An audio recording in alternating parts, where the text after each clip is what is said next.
Hi everyone, welcome back to my channel cam solution for you. कैसे हैं आप सभी स्टूडेंट्स। आज हम पढ़ने वाले हैं एक इम्पोर्टेंट टॉपिक मोलरता, जिससे न्यूमेरिकल बहुत ज़्यादा बनते हैं। स्टूडेंट्स को न्यूमेरिकल्स नहीं बनाने आते, फॉर्मूले नहीं पता होते हैं, तो बहुत ही ईजी वे में मैं आपको आज समझाने वाली हैं। तो चलिए शुरू करते हैं। सबसे पहले हम डेफिनेशन पढ़ते हैं कि मोलरता होती क्या है। देखिए, 1 लीटर विलियन में, यानी कि जो भी हमने सॉल्यूशन लिया उसकी मात्रा कितनी होगी, 1 लीटर।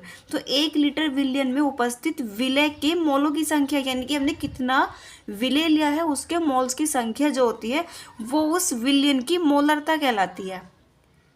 ओके, देखिए दोबारा समझिए। 1 लीटर हमने कोई विलियन लिया है, ओके, उसके अंदर हमने कोई सोल्यूट डाला है, ओके, सोल्यूट मतलब विलय डाला है। तो जितना भी हमने विलय डाला है उसकी जो मोलों की संख्या होती है, यानी कि उसमें कितने मोल्स होते हैं, नंबर ऑफ मोल्स, मोलों की जो संख्या होती है उसको विलियन की मोलरता कहते हैं। ओके, इसे हम कैपिटल एम से डिनोट करते हैं। ये चीज़ें आपको ध्यान रखनी है। ओके, मोलरता जो होती है इसका फॉर्मूला होता है विलय में मोलों की संख्या बाय विलियन का आयतन। अब ध्यान रखना है, जो मोलरता होती है यहाँ पर मोलरता में आयतन लेते हैं, और वो भी किस में लेते हैं, लीटर में। ओके, देखिए एम इजकल्स टू, अब आपको पता होना चाहिए जो विलय में मोलों की संख्या होती है मीन्स एन। जो n होती है, n का फॉर्मूला होता है, मैं यहाँ पर लिख देती हूँ, n इजकल्स टू W/m।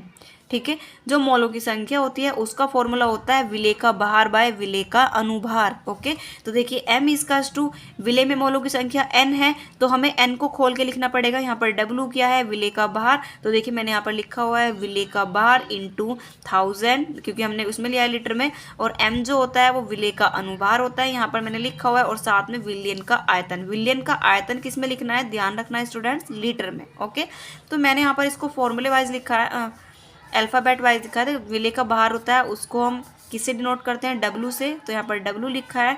यहाँ पर W जो होगा वो छोटा होगा, W इंटू 1000 बाय विलय का अनुभार जो होता है उसको स्मॉल m से डिनोट करते हैं, तो स्मॉल m इंटू विलियन का आयतन, आयतन को V से डिनोट करते हैं। ओके, अगर मैं इनके नाम की बात करूँ तो W इजकल्स टू विलय का भार W, और यहाँ पर m जो है वो विलय का अनुभार होगा, और V जो होगा विलियन का आयतन होगा। आई होप स्टूडेंट्स आपको ये वीडियो समझ में आई होगी। अगर आपको हमारी वीडियो अच्छी लगी तो प्लीज़ चैनल को लाइक, शेयर और सब्सक्राइब करें। Thank you.